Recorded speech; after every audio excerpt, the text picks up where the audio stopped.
Hello and welcome to physics class. Today we're going to look at Newton's law of universal gravitation, which is an example of an inverse square law. So we've talked a good bit already about gravity, the force of gravity, and weight. So we'll go into more detail now.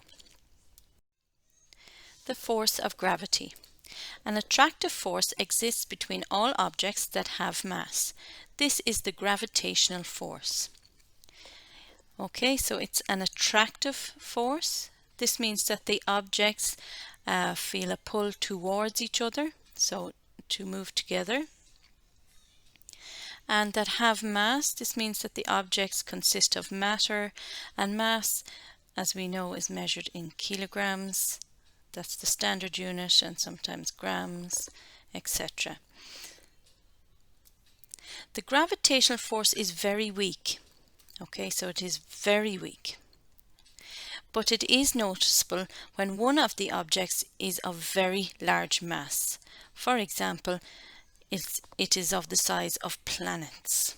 Okay, so you have mass and the person next to you in the classroom has mass. So theoretically, there is a gravitational force between you, attracting you towards each other. All right, but it is so very weak that we don't notice it. We only notice the gravitational force when one of the objects is of a huge size, like the size of the moon or the earth.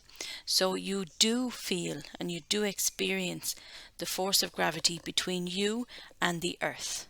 Okay, and that is when you jump up, you come back down again. We have learned that weight and gravitational force are the same.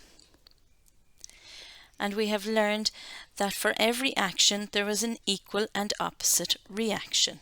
So that was, if you recall, that's our Newton's third law. Okay. Weight, we said, was a measure of the force that you exert on the ground under your feet, and weight is equal to mass times g, and it's a result of gravity. The earth exerts a force on you, so the earth is pulling you towards it, and you can feel the contact between yourself and the surface of the earth. But also you exert an equal and opposite force on it. So let's look at Newton's law of universal gravitation, which is a way to calculate the size or the strength of the gravitational force between two objects. So this is the definition of his law. Let's read it first. The gravitational force between two bodies is directly proportional to the product of their masses and inversely proportional to the square of the distance between them. Okay, so lots of big words there. Let's go back through it and read it more carefully. The gravitational force between two bodies. So we're only considering two objects, and the word bodies is used there. You could say two objects, is directly proportional. So that means it gets bigger with the product of their masses. So in maths, product of two numbers is to multiply them.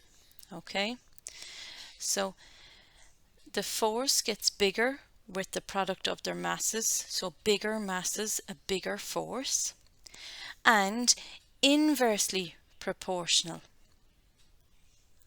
So inversely means in the opposite way. As one thing gets bigger, the other gets smaller. So it's inversely proportional to the square. Well, that means you take a number, let's say, of the distance between them, so it's d squared. Okay, so inversely proportional of the square of the distance between them, that's d. It means as the distance gets larger, the force gets smaller, so opposite effects. Now, so that's the definition in words. You may be asked to give, or what is Newton's law of universal gravitation in an exam, so you could reproduce that sentence, or you could write down Newton's law from the formula and tables book. Okay, you'll find that on page 56 of the formula and tables book.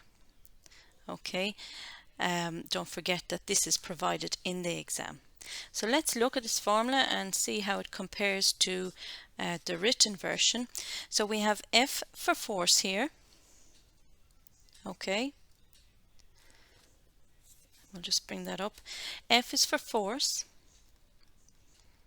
Okay, between two objects, we call them object 1 and object 2, and it is directly proportional to the product of their masses. So that's M1 and M2 are the masses of the two objects. So here you see those on the top line. We'll talk about that G in a moment. And the force is inversely proportional to the square of the distance between them. So D is the distance between the objects, and here we have D squared. Okay, D squared is under the line. It will be dividing the overall force. So as D gets larger, so as the objects get further and further apart, the force of gravity and the gravitational pull between them gets smaller and smaller. Okay, so and finally this G here, somebody computed that for us. Okay, it's called the universal gravitational constant, and that is a number that can be found on page 46 of your formula and tables book. Okay, and I'll show you that also in a moment. And it is a constant, so it never changes. So we put in that number and we can calculate the gravitational force. So here we have page 56 of our formula and tables book. The heading on the page, and it's in the mechanics section, is gravitation, and here we see Newton's law of gravitation. Okay, so if you're asked in the exam, what is Newton's law of gravitation? Well, you write down this formula, but you must continue to describe what is G, what does M1 and M2, what do they stand for? They're the masses. What does D stand for? What is D? Okay, you could just say D is distance, M1, M2 are masses, and G is called the gravitational constant. Okay, so gravitational constant, usually if you're required to use it, it will be provided to you on the page, but if not, you would go to page 46 of your formula and tables book, and down here we can see gravitational constant, and here is the number G. So on your calculator, this part of the number here is what you'd be entering, 6.6742 by 10 to the minus 11. Now, so let's do an example of a calculation using this. What is the gravitational force that the Sun exerts on the Earth? And the force that the Earth exerts on the Sun? And in what direction do these act? Okay, so we're going to need a bit of information first. Here we have it. You would be provided with it if you required. So ME is the first one here, and that stands for the mass of the Earth, so E for Earth. So a huge number of kilograms, 5.98 by 10 to the power of 24. 10 to the power of 24 means 1 with 24 zeros after it. Okay, so I won't have space for that. The mass of the Sun comes next, 1.99 by 10 to the power of 30, so an even larger mass, really huge. And the Earth-Sun distance is 150 by 10 to the power of 9 meters. Okay, so a really large distance also, and you've also been provided with the gravitational constant G. Okay, this is actually a really small number. It's to the power of minus 11, so it would be 6.67 divided by 10 to the minus, or 10 to the power of 11, so 10 with 11 dots. Okay, now let's see, can I? Okay. All right, so let's do some calculations. So the first thing you should always do is write down your formula. Even if you don't go any further, you will get attempt marks for choosing the correct formula. Okay, so we're talking about gravitational force, so this is the one. And here we have the same formula with the correct numbers put in the correct place. Now, I'm just going to put some brackets in here to emphasize that.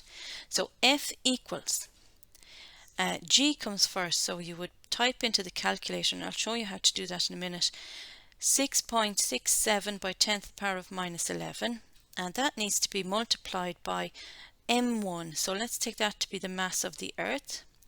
Alright, so here we have that, 5.98 by 10 to the power of 24. Okay, and that needs to be multiplied by the mass of the Sun. We're told that that is 1.99 by 10 to the power of 30. Now on your scientific calculators you can do all of that at once. Okay, and equally you can do the next part, the division part, underneath. Okay, so this is our d squared, so the distance was 150 by 10 to the power of 9. Now the use of brackets here is important. You put that in and then you square it to the power of 2. Means it's to be multiplied by itself. Okay, on the next slide I'm going to show you how I did that on my scientific calculator. So when that's worked out, again, you can do it all at once, or you can do the top first and then the bottom second, and then divide as a last step. So we get a really huge number on the top line, 7.9374 by 10 to the power of 44, and that needs to be divided by 2.25 by 10 to the 22. And the answer you get is 3.53 by 10 to the power of 22. So a really, really large number. And it is a force, and we learned in our lessons on force that the unit of force is the Newton. So for 10 out of 10, you should always include your units and put that letter N beside your answer. So here's my Casio scientific calculator, and we're going to calculate the gravitational force from the previous slide. So firstly, I'm going to use what I call the fraction button to set up two levels. It's here, and you'll see that on your screen. Next, we will insert the individual values for G and the masses on the top line. Now I'm going to type it exactly as I wrote it on the previous slide. I'm going to use brackets. They're not strictly necessary, but it will keep things clear for us.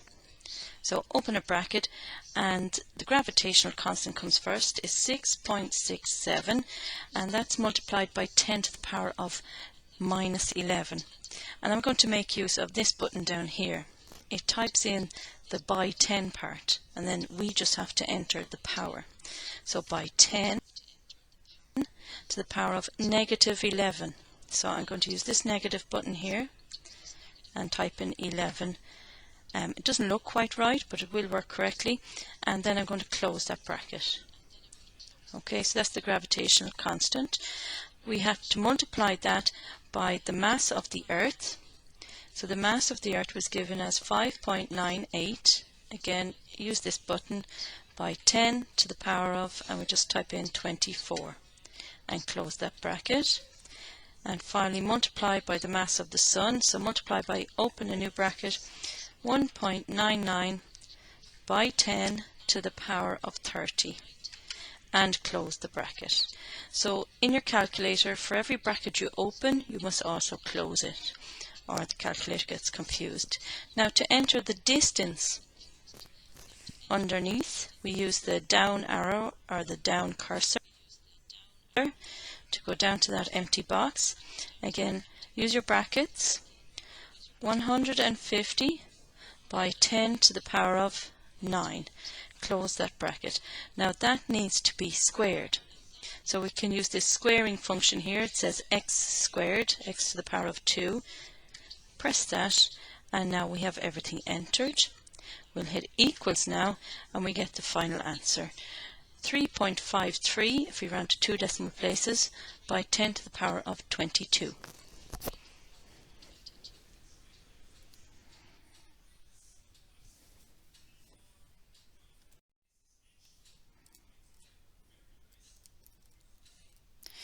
So there we had our calculation, but we have to finish our question. We calculated the gravitational force that the Sun exerts on the Earth, yes. But now we're asked, what's the force of the Earth on the Sun? Okay, and the answer is based around Newton's third law. For every action there's an equal and opposite reaction, and so the force that the Earth exerts on the Sun is the same as that which the Sun exerts on the Earth, which is also 3.53 by 10 to the power 22 newtons. Okay, so it's just the exact same. And in what direction do these act? Well, it would be towards each other. So it's an attractive force and towards each other.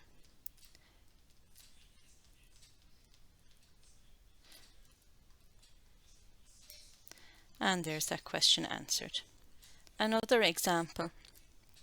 What is the force exerted by Big Ben on the Empire State Building? Okay, so this example chooses two very large objects on opposite sides of the Atlantic Ocean. So there's quite a distance between them, but still they're very large. So let's calculate this. And we can assume that Big Ben has a mass of 10 to the power of 8 kilograms. The Empire State Building is 10 to the power of 9 kilograms, and the distance between them is about 5,000 kilometers. And Big Ben is due east of the Empire State Building. Okay, so again, always write down your formula first. It gives clarity for you, but it also may gain you attempt marks. And then using your calculator, enter the values. Okay, so let's look at the values put in here.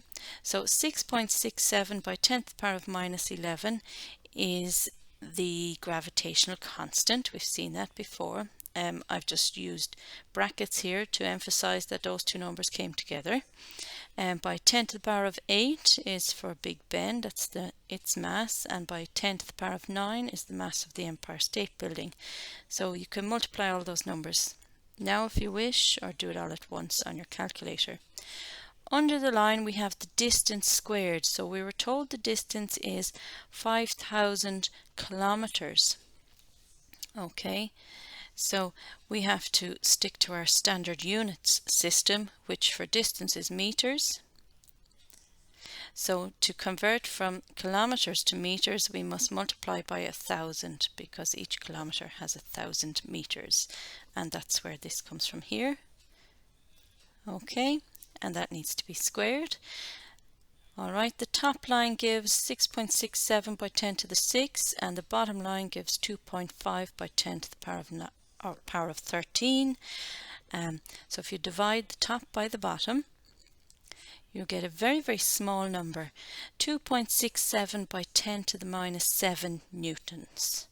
Okay, or if you wanted to do that, you'd move your decimal point 7 times in this direction. 0.1, 2, 3, 4, 5, 6, 2, 6, 7 newtons. So it's a really, really, really tiny force. Okay, even though those are two very, very large objects, there's quite a distance between them, and this shows that the gravitational force is very weak. Clearly, the gravitational force is negligibly small. That means so small you don't notice it, even for quite large objects. So now to answer that question fully, we can say that the direction of the force clearly attracts the Empire State Building towards Big Ben, so the direction is a vector pointing due east from New York. Equally, Big Ben is attracted to the Empire State Building, so that direction is a vector pointing due west from London. So the use of the word vector there means that it is a measurable quantity, so that's force, with a direction. So it's going due east, so from west to east, and the force in the equal and opposite direction goes from east to west. Okay. Now, we mentioned at the very start that we're dealing with an inverse square law. So what does that mean? Consider the equation for the gravitational force. Okay, we've seen that multiple times already. What happens as the masses of the objects change? Okay, so if you use bigger and bigger values of mass on the top line, then your force is getting bigger. Okay, so let's look at this scenario here. If we have two objects of mass m, they're of equal mass with a distance d between them, we have force F. If we double the mass of one of the objects, well then we will double F. The force would be doubled. That's what the equation says. Okay, so there's where we get our directly proportional to the mass part. Okay, if we double both objects, we get 4F, and if we triple just one of them, we get 3F. Okay, so here's where we get the force. In words, the force is proportional to the product of their masses. Okay.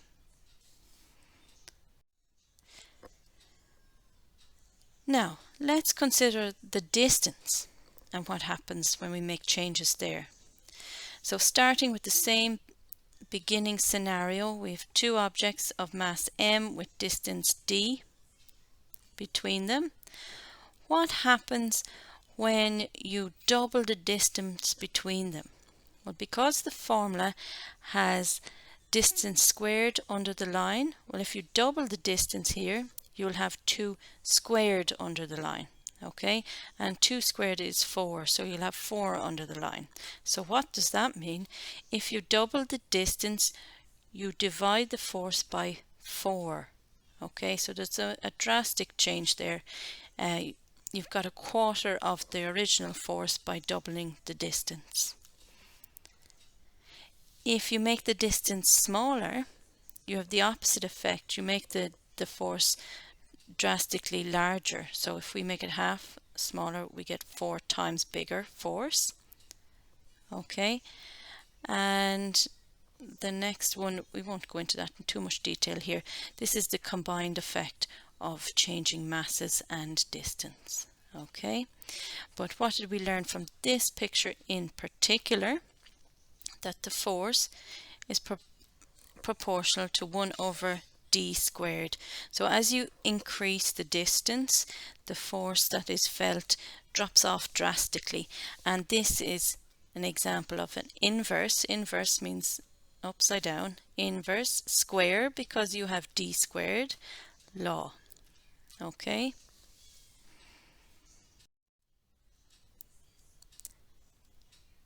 And this reiterates what we just said. What happens as the distance of the objects changed? So if the distance is doubled times 2, the force decreases by a factor of 4. It gets divided by 4. So if the distance increases by a factor of 10, the force decreases by a factor of 100. It would be divided by 100 because 10 squared is 100. So it has a big change, a big drop. This is an inverse square law. Okay, for now, to practice those type of calculations, I want you to take today's worksheet and I want you to try questions 1 and 2. Okay, if you can manage those first 2 straightforward ones, you're okay for ordinary level. If you feel like it, you can attempt further questions. The solutions will be available on Teams. Thanks for listening.